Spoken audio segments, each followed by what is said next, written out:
Red flags. That word has been used loosely, and typically it's used after the relationship ended or after the dating course ended. We always talk about we should have known that the person was like that because they already showed us their red flags. But yet most people, they never take heed to the person's red flags. So what are red flags? Red flags are early warning signs that the person is emotionally unsafe, they're toxic, they're unhealthy. And we see this through their behaviors, their patterns, their attitude. Yet and still, what people often do is that they look at the one or two good qualities about the person while ignoring the 10 red flags that they presented. So I want to go through a couple of red flags so that you can make yourself aware of them when you meet them. But make sure when I make these known and whenever you see a red flag that you act on it. What do you mean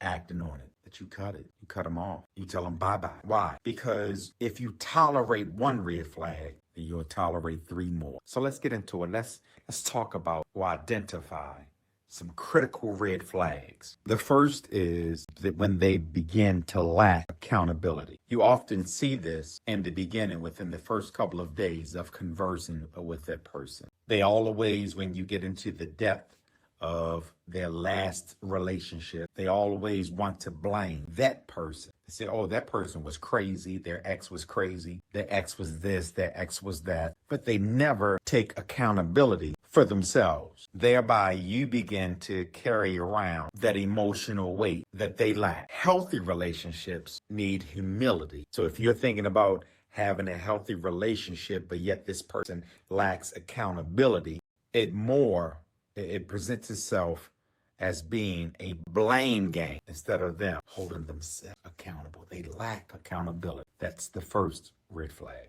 The second red flag is their inconsistency. They only care about themselves. They always give word. We used to say it years ago, they sell you wolf tickets. They're selling you dreams instead of reality. They always make broken promises. They're always telling you this, that they can do this, and they are this type of person, and they bring this to the table. Yet those are mere words, and they lack consistency. They're very inconsistent. They tell you, I'm gonna call you at this particular time, but they don't call you. They say, well, we're going to go out on this particular day, but something is always coming up. It's an inconsistency versus their word. So if they're inconsistent in the infancy of you meeting them, 90% of the time or 95% of the time, their inconsistency is a part of their pattern. And you identify people by attitudes, patterns, and behavior. The third red flag is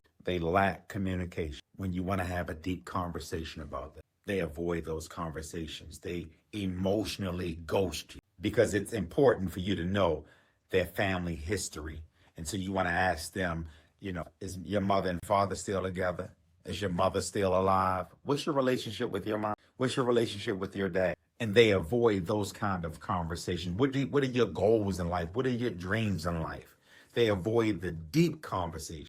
And you can't build intimacy without communication. Silence is Silence is the slow killer of any relationship. And so if they can't communicate effectively, then they can't operate effectively in the relationship. If they lack communication and they can't converse with you, then your date are empty soul. And the worst thing that you can do is date a person that's emotionally ghosting you, but in a physical form. The next red flag is when a person love bombs. They love bomb you through giving you attention. They love bomb you through gifts. They love bomb you with telling you that they love the second hour that you've conversed with. And all of that fades once they have you. It's a way of manipulation. It's a false sense of connection. It's all about controlling you and controlling the narrative, when in actuality, love doesn't exist. The gifts are only temporary, and they're only looking for something in return. Love doesn't vanish. Love doesn't explode. Real love is innocent. So when a person love bombs, they're trying to control, manipulate, and create through creating an image or a figure of your imagination. And the last red flag is when they gaslight. Gaslighting is when they make you rethink your self-trust. They say, oh no, I didn't say that, or you didn't hear me say that, or you're overreacting, or that didn't happen. They begin to gaslight. They make you question your own. And so what they do is that they make go up in your head and make you rethink who you gaslight. And let me say this, red flags doesn't mean that they are bad people when a person possesses a red flag, because all of us have at least one red flag in us or more. None of us are perfect. But you just have to protect your peace. That if you see a red flag, you have to either address it early if you decide to stick it, that you don't romanticize, that you have to watch their pattern and not their apology. Watch their pattern and don't pay attention to their. This is part one. Do me a favor, like, comment, and subscribe, and share this with somebody else. Red flags typically are an indicator, and it tells you, it paints a picture of the caliber or the character of the person with whom you're conversing, you're dating, or you're getting to. Like, comment, and subscribe. Hit that subscribe button right. Part two. I am Coach, and I thank you for tuning in to this message.